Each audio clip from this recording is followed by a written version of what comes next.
Welcome to The Explainer. Today we're diving deep into a fascinating theory from the YouTube channel Promethean Updates.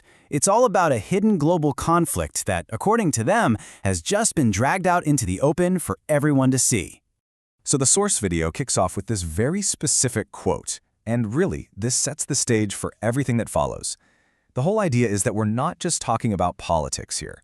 We're talking about a secret war, a game that's been played in the shadows for decades, and that one person finally decided to name it out loud. Okay, so just to be super clear about what we're doing here, our goal is to simply lay out the argument that the source video makes. We're going to walk through the evidence it presents for this pretty dramatic claim of a hidden war against what it calls a hidden empire. Right, so the narrative starts by building its core idea, its central thesis, and it's a big one, that the conflict we're all seeing play out isn't really with a country like Iran. Nope, it's supposedly with a hidden system of global control. Now, according to the source, when you hear this statement from Trump, you shouldn't think of it as a threat. The video presents it as something else entirely, an exposure. This, it claims, is the exact moment a game that's been running for decades was finally publicly called out for what it is. So here's the absolute crucial point from the video's point of view. Iran is just a pawn on the chessboard.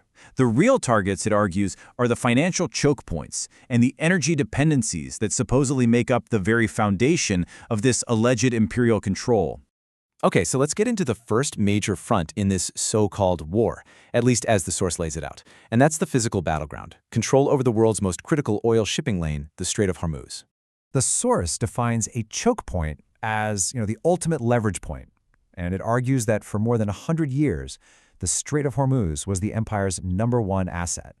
And how do they manage it? Well, the video says it was by keeping the region just unstable enough to maintain control. The source breaks this all down into what it calls a protection racket, and it's a pretty simple three-step process. Step 1, you create instability in the area. Step 2, you sell the insurance that everyone needs for safe passage. And step 3, you get to collect a slice of all the trade that has to pass through. This slide really shows the huge shift the video claims has happened. On one side, you have the old system, which the source says was managed by Britain, where, hey, a little instability is actually profitable for the insurance game. But then you have the new reality. The US has supposedly swept in, taken direct control, offered its own insurance, and basically declared that this choke point is now an American operation. All right, so beyond just the physical strait, the source says a second front has been opened up, and this one is in the world of high finance. It's all about targeting the money flows that supposedly propped up this old system.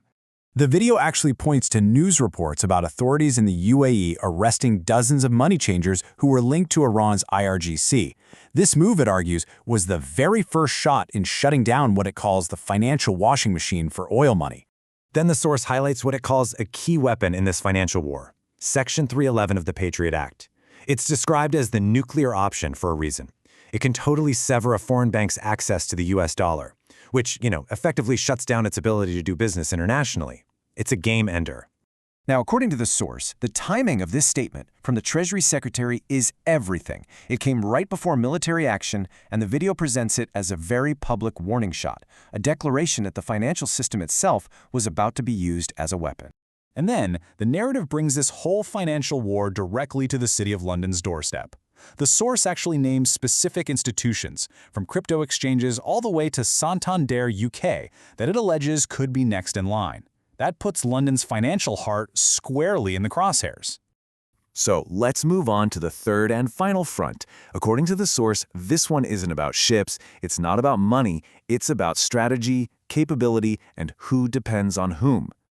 The video presents this quote, this admission from Britain's own military chief, as what it calls a civilizational confession. The claim that the UK's main strategic war plan hasn't been properly kept up since the Cold War, well, that's used as Exhibit A that there's a much deeper problem. And that number, 30 years, is really used to drive the point home. For 3 decades, the source claims, an independent, detailed war plan just wasn't necessary. And that raises a huge question, right? Why on earth not? The video's answer is that the whole system ran on a kind of division of labor. Through NATO, Washington brought the muscle, the troops, the hardware. Meanwhile, London, it alleges, provided the financial plumbing and the public narrative. And that whole arrangement worked perfectly, right up until the US supposedly started to question its role in the deal. So this brings us to the source's conclusion. And it's not really about winning a traditional battle. It's about completely changing the rules of the game itself.